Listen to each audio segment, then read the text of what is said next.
Comparing Washington D.C. to Denver can almost feel like comparing apples to oranges. There's a lot of differences between the two cities, not just their geographical locations. And so it might be difficult to get a complete picture of which one may be better. But I'm gonna try that today. I'm gonna touch on a few points here because I'd argue that if you're choosing between Denver and D.C., Denver's the winner. Let me explain why.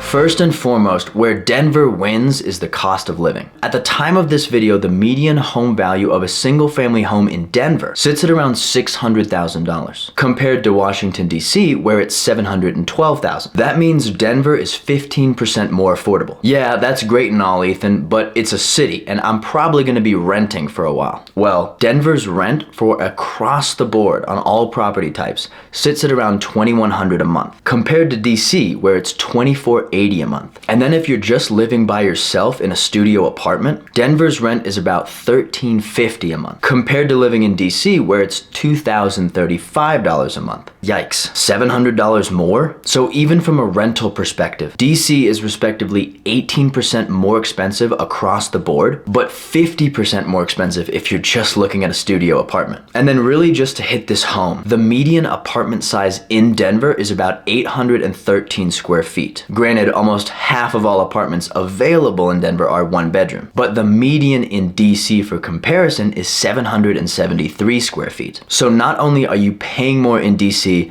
but you're paying more for a smaller space. Must be worth it, right? Well, not if you love the outdoors. Another win for Denver is the city's location, especially to so many outdoor activities and sites. Granted, yes, there are a few things that you can do around DC. It's right on the Potomac River. There's some beautiful spots to visit like Rock Creek Park, or head out a little farther and go to Great Falls Park. But if we look at Denver, within 90 minutes of the city, you have access to places like Garden of the Gods in the south, Boulder just a little northwest, and Estes Park in the Rocky Mountains. Not to mention all the beautiful hiking, road and mountain biking trails, tubing and kayaking spots, and then come wintertime, the snowshoeing and cross-country skiing locations, as well as of course the mountain resorts for alpine skiing and snowboarding that are all very close to the city. Does that mean there's nothing to do in DC? No, of course not. But really and truly, there's no other city, I'd argue, that offers such an access to outdoor activities like Denver. And that's why it wins. And another quick reason why Denver is better is because of the taxes. Now, this will require a bit of explaining. So let's first look at income taxes. So from a state tax perspective, because yes,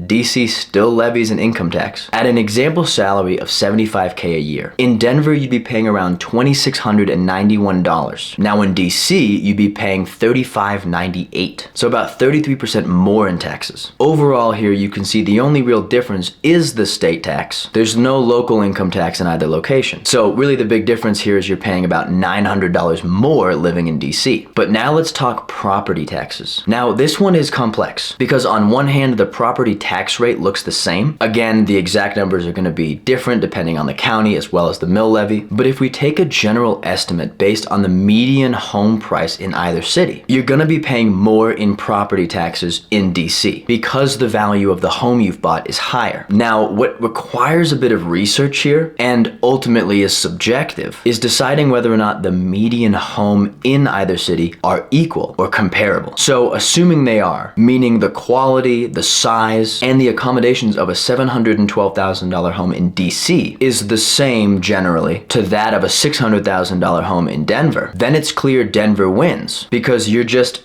at that point paying more in taxes and on your mortgage in DC for the same quality home you could get in Denver. Does that make sense? So from that point, I'd argue Denver wins this hands down. Now, with that being said, you may be thinking, you know, Ethan, that's great, but you're just talking about the city itself. If I was living in another location, I'd be in a suburb. Understandable. And so if you're curious about some of the popular suburbs in Denver, I'd recommend checking out this video here on Erie, Colorado. It sits a bit north of the city. The commute into Denver is quick, but it has some very interesting aspects I think you'll enjoy. This is Life on the Front Range. I'll see you there.